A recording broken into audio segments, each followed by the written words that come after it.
Que bueno, que pasa. Appreciate everybody who's been swinging through the channel this past week. A lot of short form content up on there. And as you swing through, leave your comment. Let us know who it is. Jesus M. Make sure to hit that like button as y'all swing through. And everybody who's going to be watching in the archives, there's about 80 to 85% of the people who watch these podcasts watch it in the archive as opposed to live. Make sure you're leaving your comments below the video in the archive. I definitely appreciate the comments are way up. We answer all the comments here underneath the videos. So appreciate everybody that's been swinging through and appreciate everybody who's been giving feedback as to what you're seeing on this channel, the changes we've made since 2023 hit. Short form content has been through the roof. So appreciate everybody who's been watching that. Is the fight made? Inoue versus Fulton. Boxing scene saying it's set. So we'll see. We're going to talk about it as if it's set. That's what we're going to talk about today. And this is going to be a positive podcast today. Positive. Anna Lee, appreciate you coming through. As always, appreciate the support. My guy Nando swinging through early today. Iceman, y'all make sure to hit that like button as y'all come in if you do one thing. Nando swinging through early. And this is going to be a positive podcast today. We're going to keep it positive because there's a lot of positive developments that happened yesterday, and we're going to talk about them. And we're going to stay away from the negativity today. And we're going to stay away from stuff like that. Don't put that negative energy out there. Not today. Not today. Say no, Iceman, we're going to stay positive today. Let's stay positive today.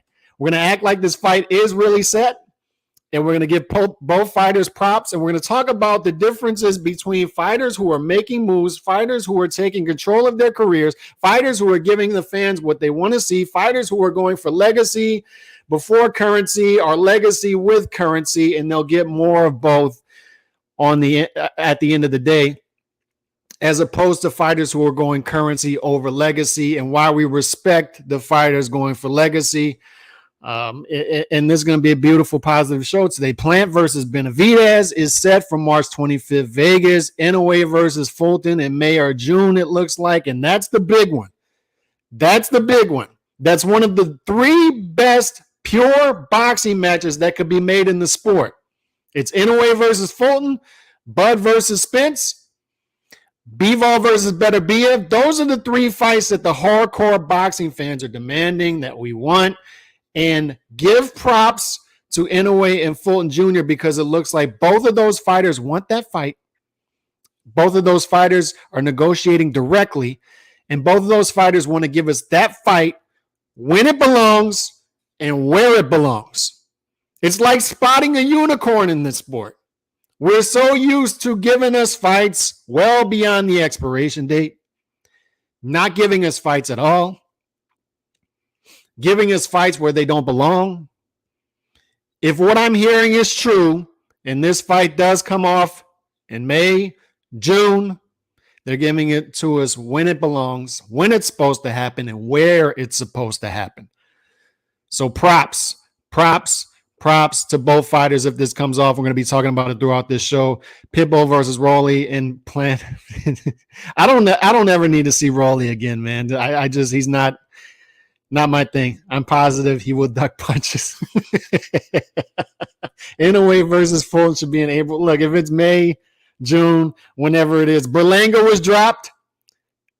Even Berlanga was forced to lean back. His guy, Fat Joe, is over there. You know, even Berlanga was forced to lean back. Poor Berlanga dropped or mutual, right? And this is what I like about Top Rank, is Top Rank gets things moving in general, right? And Bob is still a promoter. He's still a necessary evil. Top Rank, I'm not saying these guys are perfect, but Top Rank is still the best farm system, bringing these guys up to the top level, the major leagues, giving them the proper resistance, right? The proper resistance. And we've seen it. Elvis dropped. Who's the fighter out of California? Lower weight class guy. Lost a couple knockouts in a row, and he's going to be dropped, right? Likely to retire. I forget what God. How am I forgetting his name? But Berlanga, same thing. Berlanga They give him that necessary resistance early on, right? You can only build these guys up so much until they do something. So then Berlanga, we find out that, even though he hasn't lost, it looks like it's not good. So Top Rank just decides, look, we can't. Gabe Flores is the guy. That's right. Gabe Flores, another one. Top Rank guy. You give him the proper resistance early on. Top Rank gets to the truth quicker. They get to the truth quicker. They're not going to string us along and string us along and string us along. Bruce Trampler, those guys over there. I talked to Miguel Cotto about that in Vegas in September. It's like Bruce Trampler knows how to give you the proper resistance to build you up intelligently, but to find out early on if you're really that dude before they move you on, right? And Top Rank is still the best at that, to where we know now that Berlanga, Top Rank didn't have an avenue forward with him. They step him up, he's likely to get knocked out from what we saw, or lose, or bite somebody, or whatever he did, bite somebody on the neck. It's not there. So what happens for Berlanga going forward, I'm not sure. I hear his manager has a good relationship with Matchroom. He could end up over there with Trust Fund Eddie. He could be over there on PBC Island. Who knows? But at the end of the day, he was never going to be that big Puerto Rican guy, the next guy. Xander Zayas could possibly be that guy, but not Berlanga. All right, so Berlanga dropped from Top Rank, and to me, that's good news. Let's just get to the point, right? Let's figure out if these guys are really those guys. And if not, come to a mutual agreement that we're going to part ways. Gabe Flores, short career. That's right. Berlanga going to be featured in the Cash Out. Come to MSG Theater near you soon. And they could do something like he can be a named tune-up guy for somebody. Like let's say Canelo needs an easy fight, right? Mexico versus Puerto Rico in New York, something like that. But you can play the Mexican versus Puerto Rican angle for Berlanga. Let's say he goes over there to the PBC. You can do Benavidez Jr. versus Berlanga, something like that. But he's eventually going to be in that cash out fight, as you say, Nando. He's going to be in that cash out fight. He's going to be the guy that you're going to clout chase off of the name that he has and get an easy knockout win or something like that. And Berlanga is going to cash out. That's what we've got here. This right here is, I'm calling cap, Annalie. I'm calling cap. I saw too. I saw Munguia, his team saying that they might fight Bivol. Cap, stop the cap. Stop the cap. There is no way. I am willing to bet every penny that I own that Munguia is not going to fight Bivol. Stop the cap. Stop the cap. It's cap, Annalie. There's no way. There is no way this dude will ever step in the ring with Dimitri Bivol. Munguia, I'm here. Shane Mosley Jr. could possibly be the next opponent. He could possibly be the next opponent. There's no way. There's no way. Do not doubt Munguia. I'm doubting it, Nando. I'm doubting it. And look, I like Jaime Munguia. Day one Jaime Munguia fan, but like I said, you've got to start moving along. I like the fact that this guy stays active. I like the fact that he's entertaining, but you've got to start stepping it up. It's time. It's time. For the love of God, these middleweights, man. Eubank Jr. is going to fight Liam Smith on Saturday. Good fight.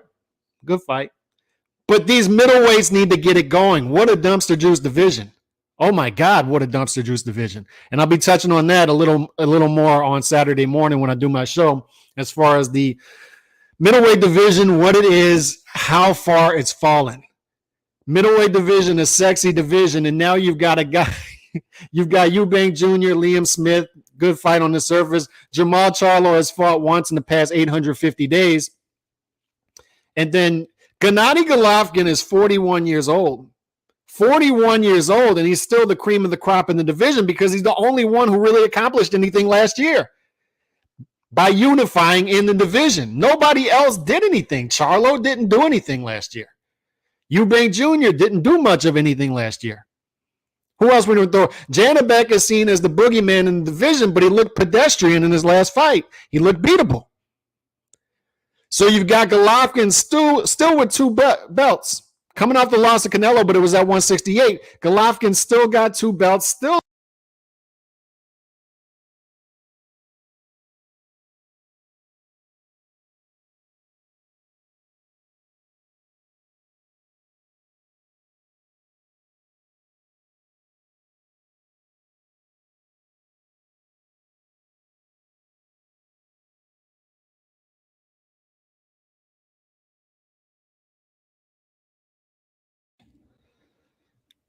Let me check this mic.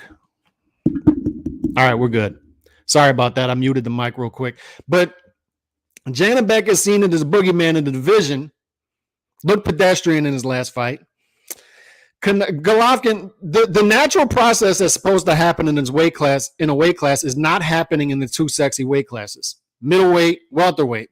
Those are historically sexy divisions. And for boxing to be firing on all cylinders, for boxing to be as great as it possibly could be, it needs middleweight and welterweight to be going. And in order for that to happen, you need the natural processes to happen within those divisions. And they're simply not happening within those divisions. Middleweight, nobody's fighting each other. None of the titleists are fighting each other. Golovkin was the only one who unified against Murata last year. The top guys aren't fighting each other. They're not unifying. They're not defending when they should be defending mandatories. It's an avoidance game. And the same thing at welterweight. Top two guys don't fight each other. There's no natural gatekeeper within the division. Golovkin should be a gatekeeper at this point. He should. But there's just nobody clout chasing off of Golovkin's name. Nobody fighting each other at the top of the middleweight division. Nobody fighting each other at the top of the welterweight division. And there's nobody to clout chase off of at the welterweight division because guys like Keith Thurman, Danny Garcia moves up to 154. Keith Thurman moves up to 154. There's just not the clout chase guys. There's not the natural gatekeepers. And Golovkin should be gatekeeper status at this point. And the fact that he still owns two titles, the fact that he's still seen as number one in the division, tells us that guys aren't fighting each other. The natural talent, the best talent, isn't moving to middleweight. And that's what's happened in the past, too. You've had guys at 154 say, 160 is a sexy division. I maximize my potential at 154. Let me move up. Sergio Martinez, Miguel Cotto. Even if it's at a catch weight, let me go and try to pick off middleweight titles because middleweight is middleweight. This is Marvin Hagler. This is Ray Robinson moving up. Like middleweight, that's holy ground at middleweight. Junior middleweight, it's been a fun division. Guys are fighting at the top, movement, but it's not the holy grail that the middleweight division is. Junior middleweight's between like two sexy divisions. Two holy divisions with deep roots, deep lineage. And these guys at 147 and 160 are disappointing their ancestors, disappointing the guys who came before them. And the fact that a 41-year-old is still holding on to the top spot tells me that the top talent at 154 is not moving up and challenging, and the top guys at 160 are not trying to challenge. You've even had guys at 168 try to drain themselves to make middleweight in the past, and it's not happening. Not happening. So the fact that a Golovkin is still holding on, the young lions aren't picking off the top lion, the old lion. Golovkin should be a sitting duck at this point. That's what nature tells us, right? Like when the old lion has been there for a decade, he's just laying around, like the younger lions are waiting to pick this old lion off. Take his territory. Take his woman. Take his children. Like that's nature, and it's not happening in these divisions. You've got this old lion sitting at the top holding his spot, and the young lions are not picking it off, and it's sad. It's sad to see that. It's sad to see that. Chris Eubank Jr. not doing much, and we'll see. Like this fight this weekend, Liam Smith is a live dog sitting at a 2.5-1 underdog. He's a live dog, and I got the betting odds. I mean, Eubank Jr. minus 300. I think he's down to minus 210 last I saw. So some money coming in on Liam Smith. Over under 10.5 rounds, and I like the over in this fight. The problem is it's priced at minus 300, but I like the over in this fight because Liam Smith has only knockout losses to Canelo. Otherwise, he's lost by decisions. And Eubank Jr. is a guy who's never been stopped either. Two guys with good chins, two guys who are durable, and two guys who are going to be in this fight for 12 rounds. And Liam Smith's going to be right there with Eubank Jr. He's not intimidated. He's going to be there in this fight. It's going to be a good fight, and I like the over in that fight, but it's minus 300. Eubank Jr. by decision, plus 100. Eubank Jr. by KO, plus 260. Liam Smith by decision. If you like Liam Smith to pull off the upset, you've got plus 340 odds. Liam Smith by decision. Liam Smith by KO, which isn't going to happen, plus 750 in the draw, plus 1,400. So some good betting odds right there, and the prop bets are out. But at the end of the day, Eubank Jr.'s got to get his career going at middleweight. Golovkin has to fight as mandatory and give one of these guys underneath him a shot to see what happens. Janibek's got to get his shot. Charlo's got to do something, but you need these top guys to fight each other to get this division going. What's up, Remy? Andre Ward retired because of Bivol and better Biev. That's the word on the curb. That's the word on the curb. I need my wrench. Let me give you that wrench. Let me see. Let me give you that wrench. Let me give you that wrench. Hold on, Remy. Oh, wait. I'll give it to you. I'll give it to you tomorrow, Remy, because I don't have the YouTube up. So I can't give it to you. I was actually about to put you in timeout by mistake. Golden Boy capping about Bivol. You're right. They are capping about Bivol. And hopefully the sound is right. Y'all let me know if the sound is right. I think GBP, DAZN, gets the return on investment this year from Munguia, Ryan, and Virgil. And I hope so. And it looks like an aggressive year, or they're trying to make it an aggressive year over at Golden Boy, right? Munguia, they need to at least keep him active if it's not going to be the top fights. Ryan really pushed for that fight for Tank and got it done, it looks like. And Virgil Ortiz really wants that Stanionis fight. And Virgil Ortiz's managers out there saying they want him to fight 3 times per year. And Virgil Ortiz needs to stay on that March 18th date. Stay on the March 18th date. Do not wait around for Stanionis. We've seen what happens when guys wait around.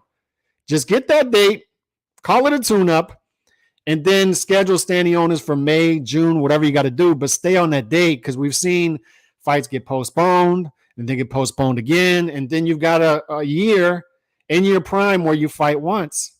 Stay on the date. Stay on the date.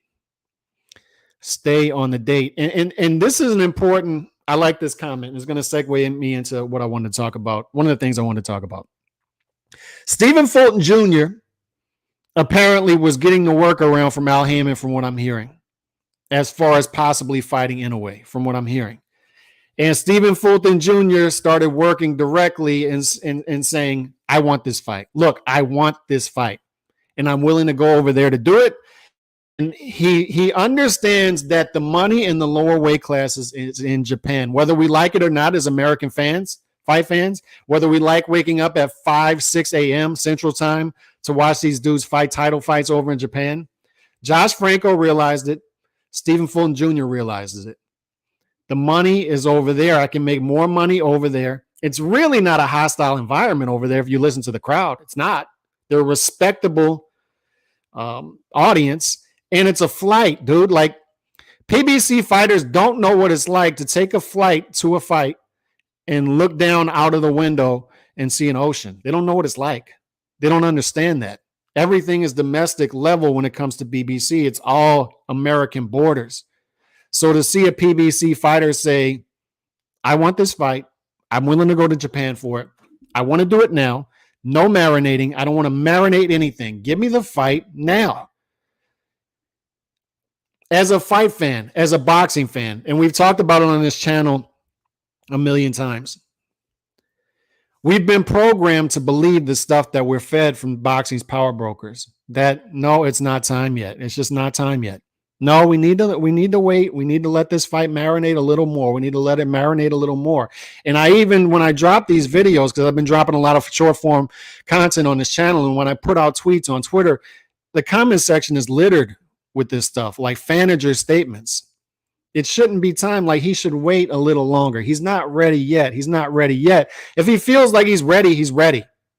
As a boxing fan, I don't want to hear stuff like he's not ready yet. I don't want to hear stuff like, yeah, the fight would be great, but it would be even bigger if we waited till 2024. It would be even bigger if we waited till next fight or the next fight. Get him a tune-up, get him a tune-up. Like, at what point, because this wasn't a thing 10, 12 years ago when my old YouTube boxing channel. And certainly wasn't a thing when I would sit around and watch fights 25 years ago, back in the late 90s, early 2000s with my friends and family members.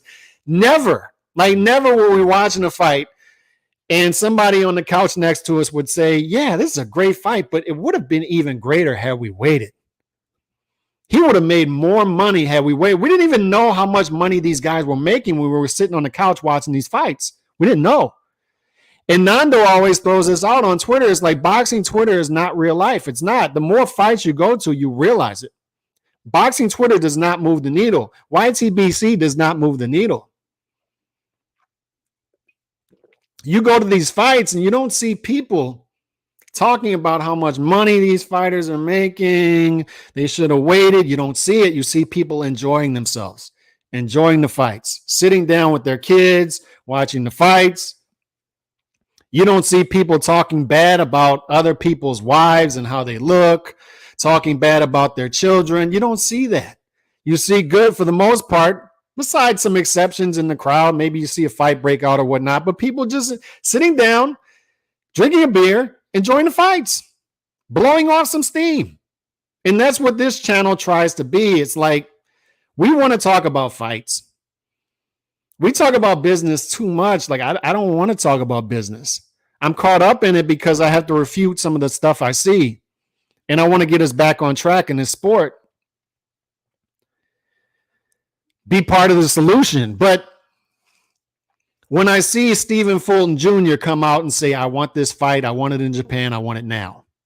When I see Caleb Plant and David Benavidez finally come out and be vocal and say, I want to fight this dude. Enough is enough. Let's make the fight. Enough waiting around for Canelo. Enough. Canelo Alvarez is not going to be in the PBC business in 2023. He's not. He's going to fight Ryder in May. He's going to fight Bivol in September. PBC is not in the picture in 2023. It's not. And that's the best thing for boxing right now, is Canelo not being in the PBC picture, because Canelo can go over there, do his thing. The John Ryder fight, whether people like that fight or not, it's a defense at 168 of his belts, and it's going to be a huge atmosphere wherever it happens. UK, Mexico City, wherever. It's going to be big. Big atmosphere, big time fight. And it's going to get him back on track, hopefully. And then the Bivol rematch. Canelo was never going to let that go. Never. He said it right after the fight. It can't end this way. He was never going to let that go. But Ryder Bivol for Canelo is good for boxing in that it will get, hopefully, PBC fighters fighting each other in 2023. Plant Benavidez, this fight should have happened 2-3 years ago. Now it's happening. And finally, the spin, the negative spin of Caleb Plant can stop, because before the Canelo fight, the narrative started. And we knew it was going to start. You can see it from a mile away. Oh, Caleb Plant's just a one-handed fighter. This is a weak, undisputed fight. And now, since Benavidez is fighting him, Caleb Plant is one of the greatest things since sliced bread, right? Notice, people tell you what they think about fighters without telling you. They'll tell you what they think about fighters by their expectations of the fighters. Canelo was expected to knock out Caleb Plant. For Benavidez, Caleb Plant's a tough fight, 50-50 fight. Caleb Plant is a 2-1 underdog against Benavidez. Close to toss-up odds.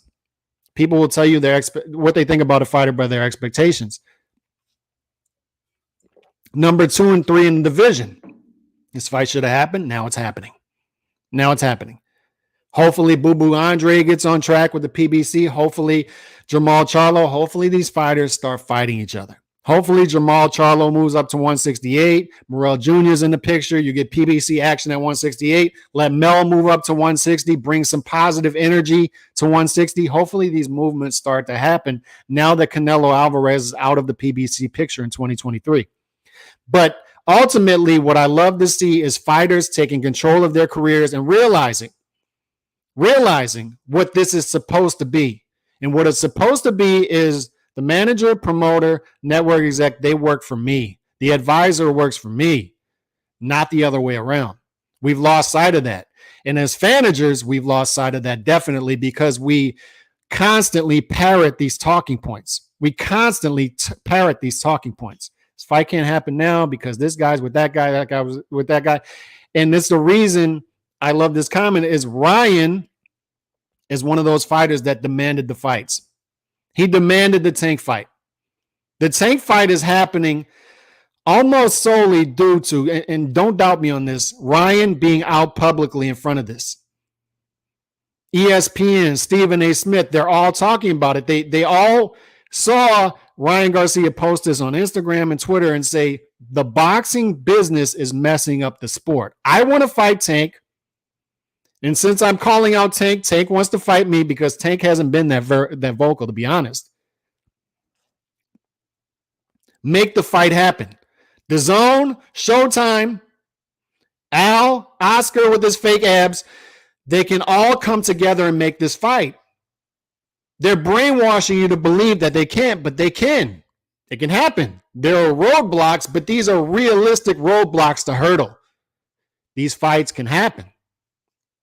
And they brainwashed you to talk like them and to believe the stuff that they're putting out. Because I've been on roundtables with these guys on D-Styles channel, Beef's channel. This fight can't happen because it's not realistic, because the timetable doesn't match. No, you sound like them.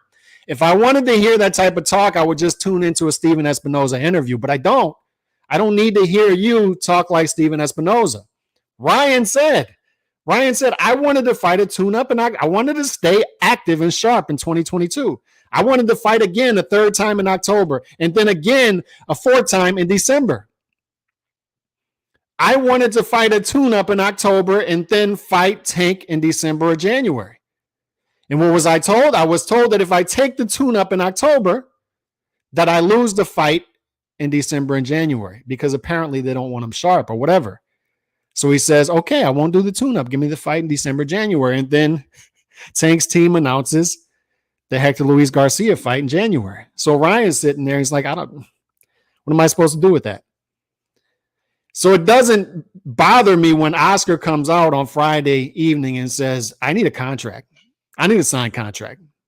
I need something. You got to give me something concrete. I see these Tank pay-per-view numbers. I see the court date next month. I need something in writing. My guy's not taking a tune-up fight in January, although he should, just in case this fight falls through. I need something in writing. But ultimately, I like Ryan Garcia taking control of his career. Stephen Fulton Jr. taking control of his career. Plant Benavidez taking control of their careers and realizing I can sit back and start demanding things, or I'm going to go public. Like you got to start giving me something. I want to fight. I'm a fighter. I want to fight. Enough with the currency over legacy talk. I got my minimum. I got my exclusive contract with the network, but enough with that. Give me my date and give me my fight. Give me the fight I want. Compare and contrast that to what we're seeing from, and look, I know we have some Jose Ramirez fans in the chat, I'm sure, and I'm a Jose Ramirez fan. I like what was going on with his career up until this past year. It's hard for me to empathize in a tough economy, especially as a dude who's been working since I was 14 years old, a dude taking 44 weeks off in a year to get married and take a long honeymoon, and then complain, taking 44 months off, 44 weeks of PTO, 44 weeks off. 44 weeks of PTO in 2022. Taking his one comeback fight and then turning down the 50-50 rematch, a winnable fight for him that could have leveraged him, got him the belt, leveraged him into a 65% split with Regis Prograis in a big fight in his hometown, which would have happened. And instead, he takes the time off. Regis Prograis says, if you want to take that time off, go get married. Let me get that belt. And he goes and gets that belt, wins by stoppage, wins a great fight, looks great. And he gets the shot now. He gets to call the shots because he's a champion. And then Jose Ramirez comes out with the business talk, the lawyer talk. He's over there with Probellum. We can't work with Probellum, even though a top-ranked fighter just worked with Probellum, even though his manager is working with a Probellum fighter or trying to in Dallas for the Virgil Ortiz fight. It wasn't realistic. 35%. I don't like that. Well, send them a legit contract. Send them a legit something to work with, some sort of framework. Let's get something moving. If Jose Ramirez really wanted the Regis Prograis fight, he could have gotten it. And they brainwashed us to believe otherwise. There's too many roadblocks. purse split. They could have negotiated this before the purse split. Everybody knows this. These are makeable fights, fellas. Makeable fights, and we need to be rewarding guys like Fulton Jr., and they're behaving like fighters. I get it. The people are going to tell me, I already know the people are going to tell me you shouldn't be rewarding fighters who are behaving like fighters, just doing what they're supposed to do. I know, but I want to see more fighters take control of their careers. And when I see Fulton Jr., when I see Ryan Garcia doing it, when I see Plant, Benavidez demanding the fights and then they get the fights, it's good to see. And then when I see Jose Ramirez, a guy I've been a fan of up until this point, act the way he's been acting the past year and start to talk in the business lingo, it's like, to me, it looks like a guy on the way out trying to get a couple big paydays in easier fights than Regis Prograis. I just got to call it like I see it. And it's a tough thing to see. And just as a boxing fan talking to other boxing fans about how we can further our agenda as boxing fans, the mission statement, I don't want to see that. I don't want to see it. I don't want to hear that Regis and Jose Ramirez isn't realistic, because it is. It is. It just simply is. They can try to bend the truth all they want. They can try to come out publicly and say it's business. You need to understand it's a business. I don't want to hear that. I can hear that from Steven Espinoza. I can hear that from Tank. I can hear it from all those. I can hear it from Floyd. I can hear it from Fast Eddie, Trust Fund Eddie. I can hear from all those guys. I don't need to hear it from Jose Ramirez. Oh, I just want to stay in house. Let's go get the other fights, the bigger name fights, the Teofimo Lopez's, and et cetera, et cetera. You had a title shot. You got married instead. And then you're turning down a shot at the belt that you were first in line for still. I don't know why, even though if you turn down a title shot, to me, you should fall out the rankings. Unless it's for a great reason, you should fall out the rankings. But Fulton Jr. demanding the fight, Ryan Garcia demanding the fight, Plant, Benavidez, these guys, I want to see more of this. I want to see more of it. And if we see more of it, we'll see the sport start to heat up as we go back to our roots, as we go back to the more traditional style of making fights, building stars. We'll get more of that. Crawford and Spence usually are unbettable fighters. Canelo could do that, be 62-0 right now if Porter or Brook level guys was his opponents. And that's right. It's the same thing, right? Canelo understood early on that legacy mattered, particularly legacy when it comes to his peers of Mexican heritage. He realized that early on. You hear Canelo talk, he understands the history of the sport, and in particular the history of Mexican boxing. And he understood how to go and get that fan base organically. Stay active, fight a bunch of fights early on, Chavez style. Fight a bunch of fights early on, build up your record, and then start to move it up. Knock out a Carlos Baldomir. Then step up. I remember, like, I'm old enough and I've been following the sport long enough to remember when he was fighting Austin Trout in the Alamo Dome, and Oscar's trying to tell him, don't take this fight. Oscar's publicly out there giving interviews. I don't like this fight. I don't want him to fight. I don't want him to take it. Let's go over here. And Canelo is demanding the fights. Listen to that. He's demanding the fights.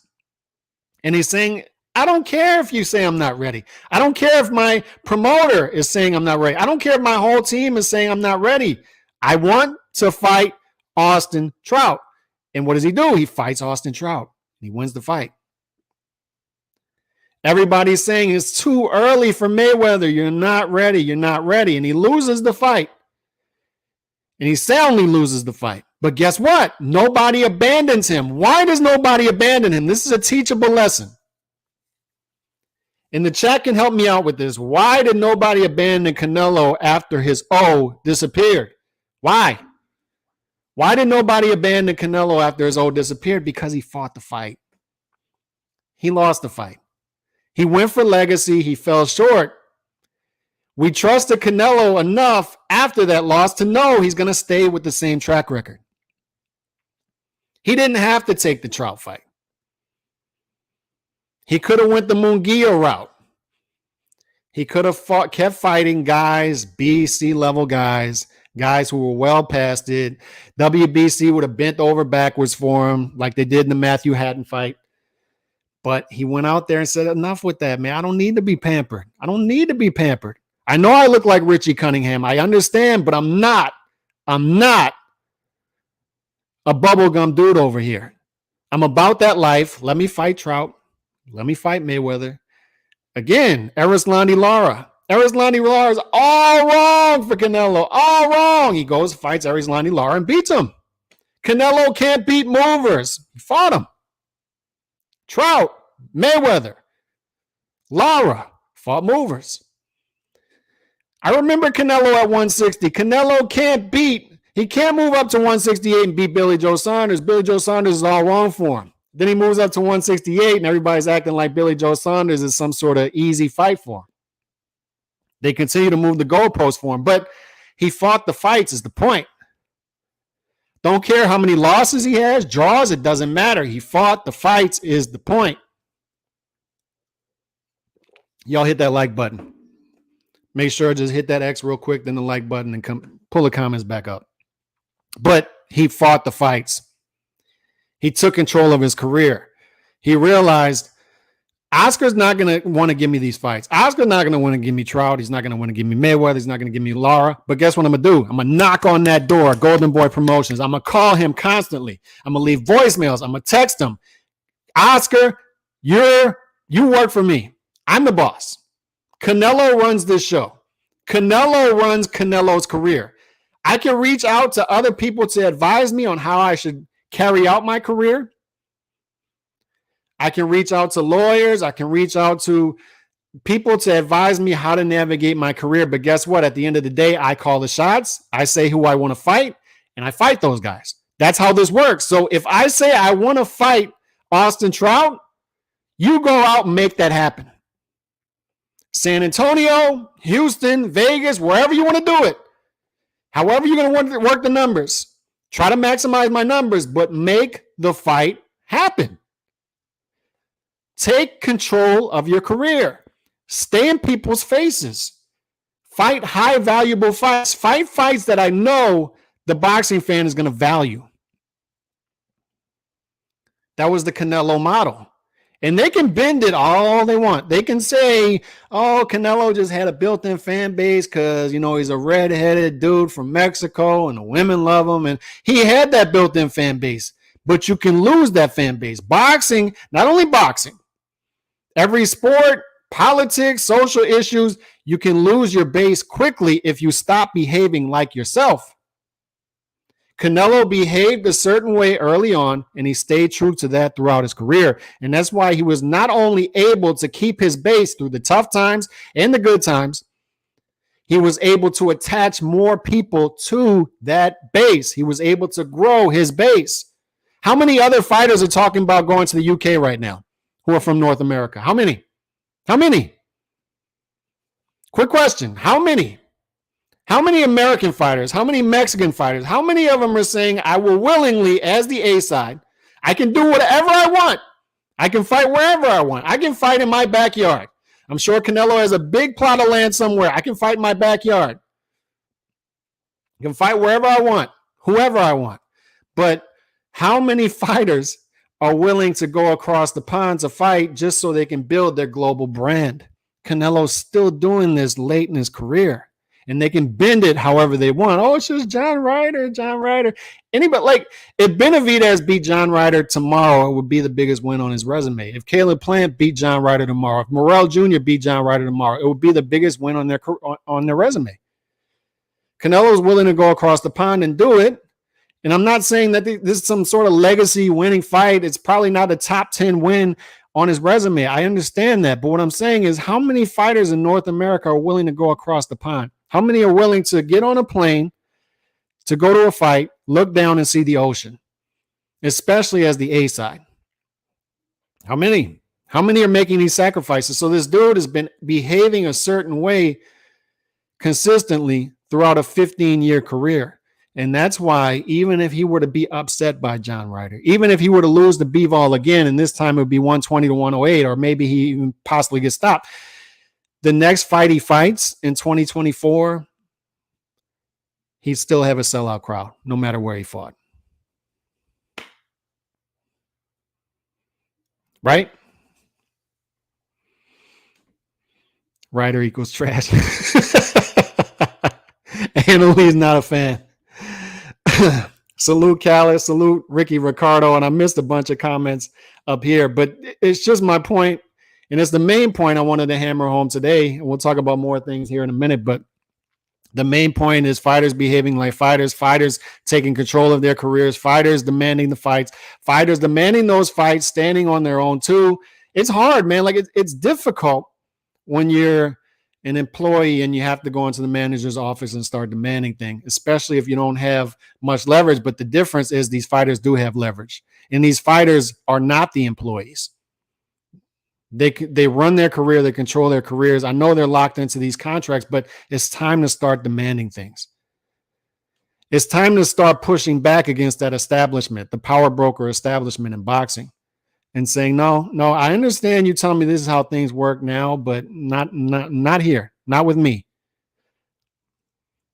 Not with Caleb Plant. No, it's not going to work that way anymore. Give me the Benavidez fight. Not with Stephen Fulton Jr. It's not going to work this way anymore. I'm going to fly to Japan and start negotiating this myself. And if you don't help me out, I'm going to go public as to how you're not helping me out and how you want to keep this an in-house fight and fight in a weight class that I don't even want to be fighting in.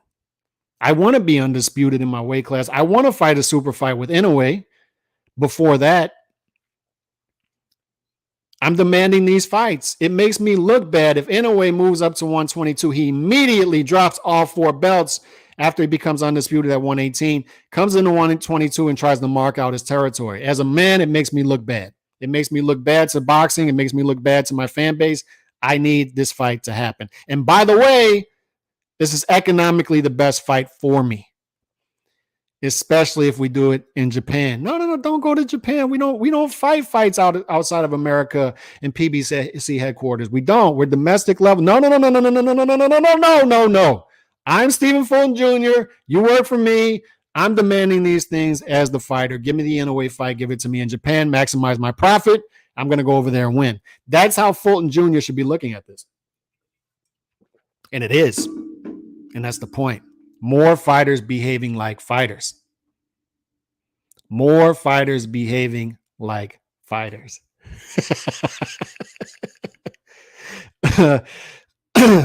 Canelo should demonstrate why he's completely on another level, though. And the thing is, Batman Boxing, he's going to try that in September. Because if he beats Bivol in a rematch, although I don't think it's a good matchup for him, but he's attempting greatness still. And he stayed true to himself. And there are fighters out there like that, a Chocolatito, a Gallo Estrada. There are fighters who stay true to themselves throughout their career. Stephen Fulton Jr. Stephen Fulton Jr. has built up a great resume, kept his O, and he's staying true to himself by saying, this guy's trying to step into my weight class. He is trying to step into my weight class and take over my weight class. This is my weight class. Mine. He's the pound for pound king, arguably 1 or 2 or possibly 3 at the lowest. And you have people out there who don't have me in the top 10. And I take that personal. It's not going to happen. I'm going to Japan and I'm going to beat this dude. That's what he's saying. And he's staying true to himself. And these are the fighters I support. I talk about it all the time on this channel. Like, I don't care. Like this, I don't care. Skin color, nationality, religion, politics, doesn't matter. Give me the fighters who want to fight the top fights. Give them to me. And we'll respect the hell out of them on this channel. Canelo might be on a down slope coming off an injury and decisive loss. Crazier things have happened than a rider upset. Yeah, and there's no doubt about that. The natural career track is the semicircle, right? It's like you hit that peak. And for whatever reason, boxing fans think these fighters stay in their peak, stay in their prime longer than they are. It's another boxing fans. It's another flaw we have is we think these fighters have more time than they actually do to achieve great things. Oh, just wait. Wait till 2024. Wait till You only have so long in your in your prime, and it hurts my heart to see fighters waste prime years. It hurts my heart as a boxing fan to see fighters who should be achieving great things now because they're in their prime being told, no, we'll wait a little while because we need to maximize the profit of the fight. And they're not accomplishing great things when it's their best time. It's their best point in their career. They're at their top to achieve those great things. And then they go down because you only stay in your prime. I know it's just general, but 3-4 years maybe. For some fighters, it's longer than the others. For some, shorter than the others. But in general, maybe 3-4 years. And for whatever reason, I think we've been conditioned to think that these fighters stay in their prime longer than they do, and they don't. When you're in that prime, you got to strike when the iron's hot. You got to fight those fights. And some of these fighters, I think, understand that.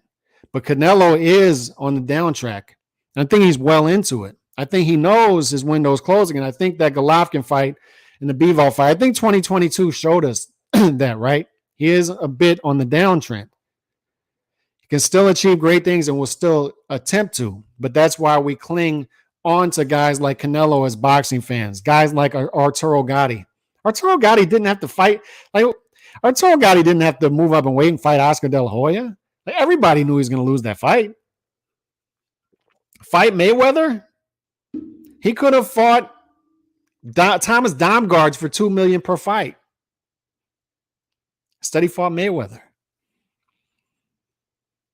He could have fought in the minor leagues. He could have fought B to C level fighters for $2 million per fight. But instead, he took on the challenges. And that's why, even though he lost fights, we still stuck to him as boxing fans. He's in the Hall of Fame. Whether you think he's great or not, he's there. Building organic fan bases through actions. And we're fans of actions on this channel, we're not fans of fighters on the substance level, on the surface level. On the substance level, we are. We're fan of the actions of the fighters. This, don't care. The reason we don't care about this, and one of the reasons is that right there, like, we're not going to cling on to certain fighters just because we relate to them in that level, because they can let us down by their actions tomorrow, and we still have to hang on to those fighters.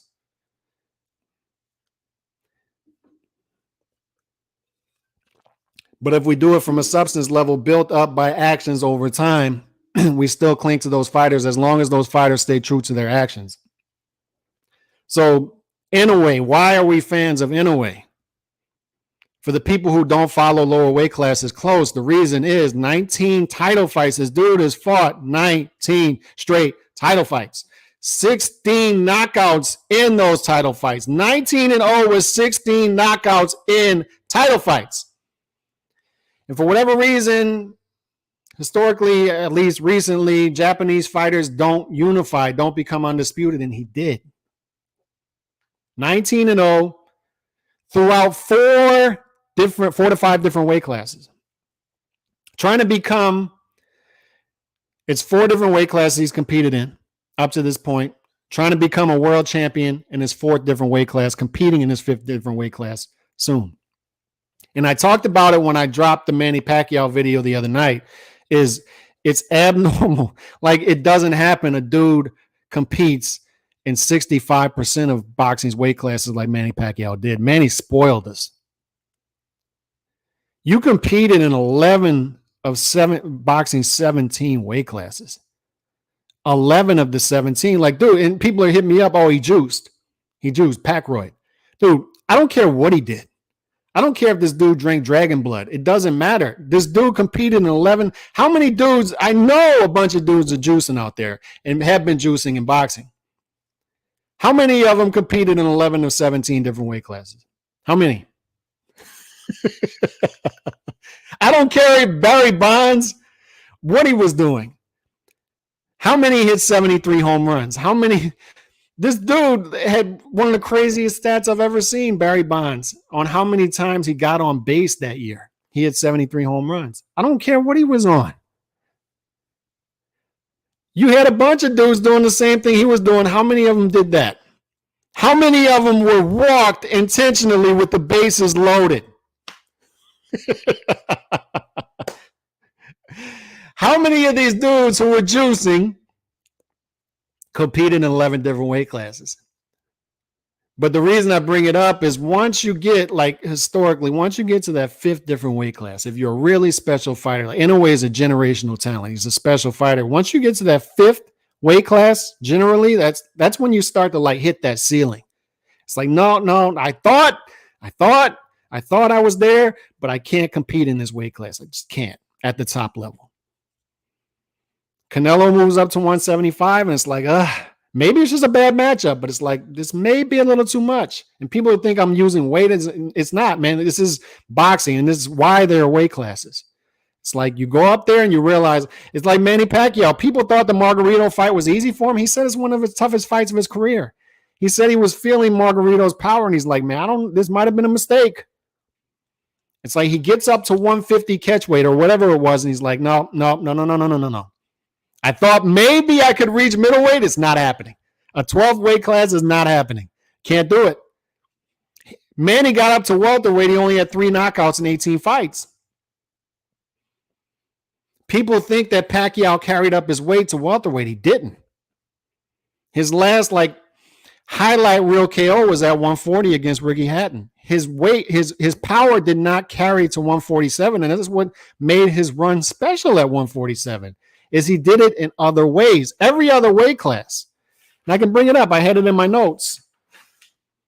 Manny Pacquiao, 13-5 with 3 KOs at 147. 3 KOs in 18 fights. 130, he had 5 KOs in 8 fights. 122, he had 10 KOs in 11 fights. 126, 4 fights, 3 KOs. 140, 1 fight, 1 KO. 135, 1 fight, 1 KO. 112, 13 fights, 8 KOs. 115, 8 fights, 6 KOs. So every other weight, 118, 2 fights, 2 KOs. Every other weight class, he had a high KO percentage. 147, he didn't. 3 KOs. Those are Paulie Malignaggi numbers, 3 KOs in 18 fights. But he was still able to get it done because he was such a versatile fighter. That's what made that run special, is he did it in different ways at different weight classes. So we'll find out if Inoue, that's what makes this fight intriguing. And let me pull up these odds real quick. And I'm going to give y'all a good tool to use. If you want to see like betting odds and how odds move, this is a good tool to use. Let's see.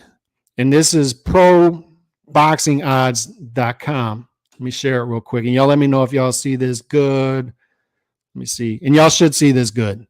But this is all the way down the line. And this is fights that are happening this weekend on into. And these are fights that some of them aren't even official yet. These are just opening odds. I mean, you can look at some of these odds, Jack Catterall, Josh Taylor. But if you go on proboxingodds.com, it's going to pull up odds for fights so you can see opening odds for fights and how they move over time. And it's through different betting sites. So you got FanDuel, DraftKings, Bet365, 5D, BetMGM. And I have no affiliation with this at all. I'm just showing y'all a good tool to use. Ponce versus Matias. Fury versus Usyk. Not official, but it gives you odds. Fury a 2-1 favorite. Virgil Ortiz, Stanionis. Ortiz 3-1 favorite. Comey Ramirez. Ramirez 7-1 favorite. Tank Davis, Ryan Garcia. Tank Davis minus 360 favorite. Minus 240 somewhere else. Errol Spence 8-1 favorite. But if you go down, you've got Naoya Inoue opening up as a minus 270 favorite against Stephen Fulton Jr. Stephen Fulton Jr. plus 200. And the reason I bring up these odds is when you bring up those odds, it shows a picture in which, to me, Fulton Jr. is undervalued at plus 200. When I see Fulton Jr. at plus 200, it triggers something in my mind. It's like, as a guy who's undefeated, who, in my opinion, didn't lose a round against Roman. Close fight against Figueroa, but a guy like that in his weight class against a guy moving up. I understand Inoue is a generational talent. I get it. I get he's special. But there's that weight class that you step up to, and it's like, nope, I bit off more than I can chew here. And the big question is, look, there's no doubt in my mind, Inoue is pound for pound a better fighter than Fulton Jr. And once again, I'll get pushed back there from the Fulton Jr. fans. Oh, you're just making excuses ahead of time. No, I'm just telling you what I think. There are weight classes for a reason. And Inoue moving up to his 5th different weight class could be that weight class. Like Chocolatito, when he started to move up, it's like he meets Sora and Vise, and it's like, whoa. Big guy at this weight class. I shouldn't flirt with moving up to 118. I shouldn't flirt with talking about moving up to 122 because they were talking about that with Chocolatito at one point in time. Chocolatito was the pound for pound king, 115. Then he faces a big 115 pounder who can punch. And all that talk about 118, 122 went out the window immediately. It's like, no, little man, stay here. Stay here or move back down, but definitely don't move up. So is 122 that weight class for Inoue? And I don't know if that's priced into these odds at minus 270. When I see Inoue close to a 3-1 favorite against Fulton Jr., a guy who is naturally bigger in his weight class, cemented this weight class already, and a great pure boxer because he is. Fulton Jr., don't doubt me on it. Fulton Jr. is a great pure boxer, one of the best pure boxers in the sport. But on the other note, but when I see plus 200, I say I might take a flyer out on that. But on the other note, when I watch Fulton Jr. fight Figueroa, I see a guy who can be sped up. And Inoue needs to speed up Fulton Jr. He cannot let Fulton Jr. yuck up the fight. He cannot let Fulton Jr. become Bernard Hopkins in there. He cannot let him become Devin Haney in there. He cannot let him slow down the fight, yuck up the fight, hug on the smaller man, slow his output down. He's got to fight a Figueroa type of fight, and he's capable of it even being the smaller guy because he can work his angles. He can work his angles. He can pop in and out like a pinball. He can move around. He's got it all. He's got it all. He's got great footwork, hand speed. He's got it all. But he's got to speed Fulton Jr. up. And when I watch the Figueroa fight, I see a guy who can be sped up. So that's why when people ask me, who do you think's winning this fight? I lean Inoue. And the reason I lean Inoue is it's hard for me to pick against a guy that special. It's hard. It's hard. I think he can speed up Fulton Jr. I think he can make it his type of fight, even though he's stepping up into the new weight class. But either way, these are the type of fights we need in the sport because we need fighters coming out, being vocal about, no. I know I have excuses to go elsewhere, but I'm not looking for excuses. I'm looking for the legacy. I understand the competitive aspect of this sport. This is a sport at the end of the day. I understand it's a business. I get it. I understand there's a lot of dollars behind this, but at the end of the day, we can't separate the fact that this is a sport. And I understand what beating this guy will do for my legacy. I understand the implications of this fight. I own 2 belts at 122. I'm universally recognized, even though MJ Akhmadaliev has the other 2 belts, I'm universally recognized as the guy in this weight class. It has weight class implications. People are going to view us as the top 2 guys in this weight class off the bat. If I beat him, I'm the king at 122. I'm number 1. You can't make a case otherwise. And on top of that, the pound for pound implications here. This guy is universally recognized as either number 1 or number 2 pound for pound. I'm a guy, I view myself as being disrespected if I'm Fulton Jr. I view myself as a guy being disrespected because I look at these pound for pound top 10 lists and I'm absent from many of them. I'm right on the outside. Some of them, they have me at 10. If I win this fight, there is no longer a case that I'm off of it. I climb the charts. I'm somewhere on your top 10 pound for pound list, and I have a case for top 5 at this point if I beat this guy that you've been saying is the pound for pound dude. That's what's at stake here. In the high stakes fights are what makes this sport. We got to remember, fellas, we have to remember that we're fans at the end of the day. And we need to behave like boxing fans, not as fanagers. You know, I remember watching the Cotto versus Margarito 2 fight at my house, purchasing the pay-per-view, and having those butterflies in my stomach deep down and saying, we got to win this fight. Cotto's got to win this fight. We got to get revenge on this guy. I remember those fights, like the Arturo Gatti, Mickey Ward fights.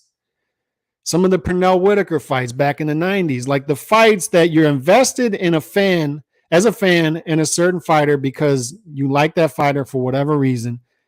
And they're taking this fight that could go bad. It could go sideways. But those are the fights that make the sport. Those are the fights that make being a boxing fan worth it throughout all of the stuff we talk about. I mean, people call me like, are you a glutton for punishment? You just get on here and talk about the problems with the sport and you still stick around. It's because of fights like this. And I appreciate fighters like this giving me the fights like this. This is what we stick around for. It's those nights where we say, boxing, when it's done right, is the best sport in the world. I love college football. I train basketball players. But when boxing is done right, nothing better. Nothing better. Nothing better. And when boxing is done right, it's because of fighters generally demanding the big fights and the legacy fights and fighting the legacy fights. So if this comes off, prop to Inoue versus Fulton Jr. Props to Plant versus Benavidez. Pay-per-view, I don't like that. And I've already hearing the stuff, oh, it's dumb to do this on, March Madness is the same weekend in Vegas. Taylor Swift performs in Vegas that night. I don't care. Like, Plant versus Benavidez is a good matchup. Number 2 versus number 3. Those are the fights. The over-under in 3 is 3 times on how many times you bash Spence by the end of the we're going to leave Spence alone today. But what I'll say is, if I say one thing on Spence, it's Spence should be looking at guys like Fulton Jr. and Ryan Garcia and saying, I need to behave like those guys. I need to be out here vocally demanding the Bud Crawford fight, putting pressure on my team to deliver me the Bud Crawford fight. He needs to be as vocal as those guys about making those fights. Challenging his advisor, challenging his team and saying, look, I understand what y'all are saying, but it's not going to work. Deliver me the fight. This is a legacy fight. It gets me in the Hall of Fame. It gets me undisputed. That's been escaping me. I don't want to move up to 154 and fight for no belts. I don't. Deliver me the fight. Deliver me the fight. Magsayo versus Figueroa. Magsayo swings for the fences. We know what Figueroa is about. Another great fight. Keep delivering me those fights as a boxing fan. At the end of the day, that's what we're here for. We're boxing fans here for the fights. We're not here for the business. On that note, see y'all on Saturday morning. And y'all make sure to look for those short form content on the channel and make sure to hit those alerts. Hit the alerts. Peace. God bless.